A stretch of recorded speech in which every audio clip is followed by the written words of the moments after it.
जो कि आप बखूबी जानते होंगे उनके बारे में, जिन्हें शिक्षा का अग्रदूत कहा जाता है। उन्होंने शिक्षा के क्षेत्र में बहुत ही जबरदस्त तरीके से काम किए, शिक्षा को ऐसा घर घर में जाके जगाया। उनके सामने भी इतनी कठिनाई आई है, कितनी परेशानियां आई, इतने त्याग किए, इतने बलिदान दिए उन्होंने कि हम उनके त्याग का अगर आंकड़ा नहीं कर लें तो हमारे रोंगटे खड़े हो जाएंगे। इनके साथ साथ उनके घर से थी जो माता सावित्रीबाई फुले, उन्होंने भी संकल्प लिया था नारी शिक्षा के लिए। उन्होंने नारी शिक्षा को लेकर शिक्षा का अलग जगाया, घर घर जाकर किया।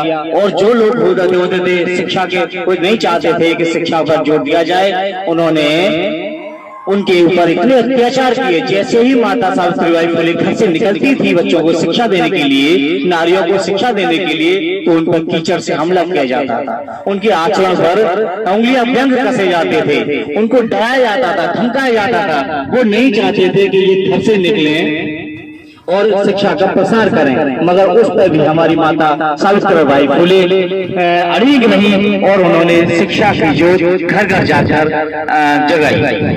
इसके आगे माता अहिल्याबाई होलकर एक महान योद्धा रही हैं, जिन्होंने इंदौर शहर का स्थापक रही हैं। और हम आगे बहुजन समाज पार्टी, जो कि सर्व समाज की चहेती है, सर्व समाज को साथ में लेकर चलती है, बहुजन समाज पार्टी की जो मुखिया है माननीय बहन कुमारी मायावती जी, वो कभी भी एक समाज को साथ नहीं रखती हैं, वो सब समाज को साथ में लेकर चलती है। इसलिए मैं माननीय चरण सिंह चौधरी, जो कि किसानों के मसीहा हैं, उनके चरणों में मैं सीस झुकाकर नमन करता हूँ। और भारतीय संविधान के रचयिता, सिंबल ऑफ नॉलेज, जो कि आप बखूबी जानते हैं, बड़ा ही त्याग बलिदान उन्होंने किए। उनके सी चरणों में अपना सी झुकाता हूँ, नमन करता हूँ और बताता हूँ। उनके बारे में कुछ बताना चाहूंगा कि माननीय हमारे डॉक्टर भीमराव अंबेडकर जी ने जो हमारे लिए जो त्याग किए, बलिदान दिए, शायद ही मैं समझता हूँ इतनी डिग्रियां लेने के बाद उनका मुकाबला करने वाला भारत में तो क्या देश में भी नहीं होगा। बाबा साहब लंदन टैक्ट के लिए जा रहे थे, तब एक माता रमाबाई भागी आई कि बाबा साहब कहाँ जा रहे हो? बोले कि मैं ऐसे एक मीटिंग में जा रहा हूँ। उन्होंने बताया मीटिंग में जा रहा हूँ। बोले कि हमारे बेटे राज रतन का देहांत हो गया है और आज आप मीटिंग में जा रहे हैं। तो उन्होंने कहा कि देख रमाबाई, मैं एक बेटा मेरा जो खत्म हो गया है, अगर मैंने उसकी चिंता की तो आज गांधी एंड टीम मेरे लाखों करोड़ों बच्चों की बलि ले लेगी। इसके लिए आज मेरा रुकना संभव नहीं है रमाबाई, जो तुम्हें करना है वो कर लो। तो ऐसे इन शब्दों को कहते हुए मानवर सब वहां से निकल गए और उन्होंने एक बेटे के लिए लाखों बेटों को बचाया। इसी के साथ पंजाब की धरती से निकले वो शेर अकेले, जिन्हें मानवर साहब काशीराम जी कहा जाता है, वही भी त्याग और बलिदान के एक प्रतीक हैं, जिन्होंने बाम से DS4 और बहुजन पार्टी की संस्थापना की, जो संस्थापक हैं, जो पंजाब की धरती से निकले एक अकेले शेर। उन्होंने ये चिंता नहीं की कि आज मैं अकेला हूँ। जब वो घर से निकले अकेले थे, मगर उन्होंने पीछे झांक के देखा, मुड़ के देखा तो उनकी कारवां को बढ़ाने के लिए उनके 7 लाखों की भीड़ जुट गई थी। उन्होंने भी इतना त्याग किया। उन्होंने अपना परिवार छोड़ा, अपने समाज को देखते हुए उन्होंने देखा कि यार मैं ऐश की जिंदगी जी रहा हूँ, मैंने ये और मेरा समाज जो है काफी पिछड़ा हुआ समाज है, क्या मैं सही कर रहा हूँ? तो उन्होंने सोचा कि नहीं, मैं सही नहीं कर रहा हूँ। उन्होंने घर छोड़ा, परिवार छोड़ा और निकल गए अपने अकेले अपने समाज को संभालने के लिए। एक दिन वो सफल भी मेरे को याद आता है कि जब एक पंजाब के क्षेत्र में ही एक मीटिंग चल रही थी और इस मीटिंग में मुख्य अतिथि हमारे मानवर काशीराम जी थे। तो भाई लाखों की भीड़ थी, लाखों की भीड़ में काशीराम जी की माता जी भी खड़ी थी। उन्होंने देख लिया तो माता जी खड़ी हुई आई और उन्होंने अपना संबोधन किया, पूरी पार्टी का संबोधन किया। संबोधन के बाद जब एंड में माता काशीराम जी से मिलने के लिए आई तो उन्होंने कहा कि बेटा घर चल। बोले कि माता मेरा कोई घर नहीं, मेरा पूरा देश भारत देश आज मेरा घर बन गया है, मुझे किस घर में ले जाना चाहते हैं। उन्होंने बताया कि घर की स्थिति खराब चल रही है बेटा। तो उन्होंने कहा माँ मेरे तुम अपने एक घर की बात कर रहे हो, मेरे उत्तर प्रदेश की स्थिति खराब चल रही है, मेरे पूरे भारत देश की स्थिति खराब चल रही है, मैं एक घर में जाने के बजाय इसलिए कर रहा हूँ, कैसे छोड़ दूं मैं। तो उन्होंने कहा कि माता जब कभी भी तुम्हें मुझसे मिलने का मौका मिले तो ऐसे ही किसी सभा में आ जाना और सभा के समापन के बाद मुझसे मुलाकात कर ले। ऐसा त्याग, ऐसा बलिदान हमारे मानवर काशीराम जी ने दिया। उन मानवर काशीराम के चरणों में पुष्प अर्पण करते हुए नमन करता हूं।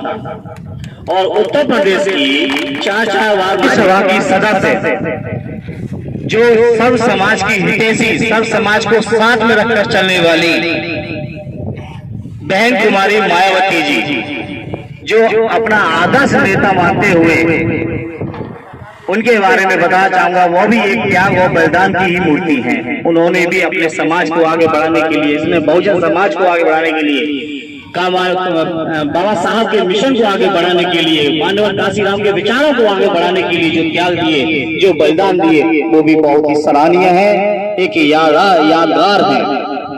एक सभा की बात भी मुझे याद आती है कि एक सभा का आयोजन हो चुका था, जैसे कि आज एक सभा का आयोजन हुआ और यहाँ मुझे आने का मौका मिला।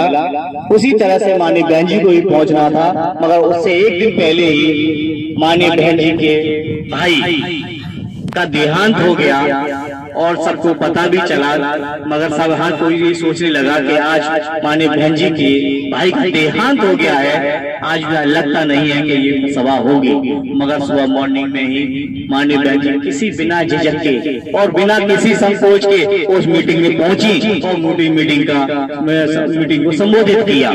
और संबोधन करने के बाद जब उन्होंने बताया कि भाई आज मेरे भाई जो कि मेरा बहुत प्रिय था, मेरी गाड़ी चलाता था, जिस पर मैं बहुत भरोसा करती थी, आज वो दुनिया से मुक्ति पा चुका है।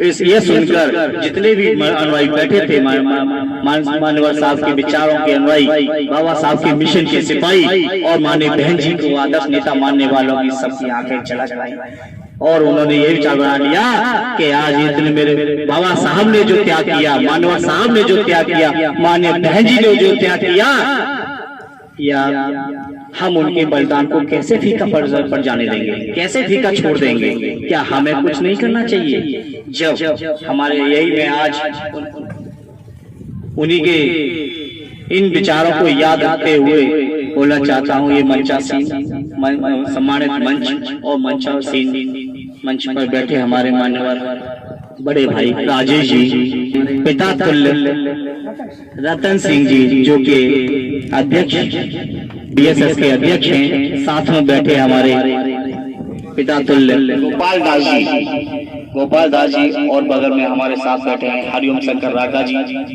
अनिल कुमार जी, डॉक्टर अनिल वीर सिंह बीएसएस के राष्ट्रीय अध्यक्ष हमारे सागर जी, और इनसे भी पूर्व मैं सामने बैठे सभी पिता तुल्य, भाई तुल्य और मेरे सभी सम्मानित जितने भी सम्मानित मेरी सरदारी बैठी है, सबको सर झुकाकर जय भीम करता हूँ।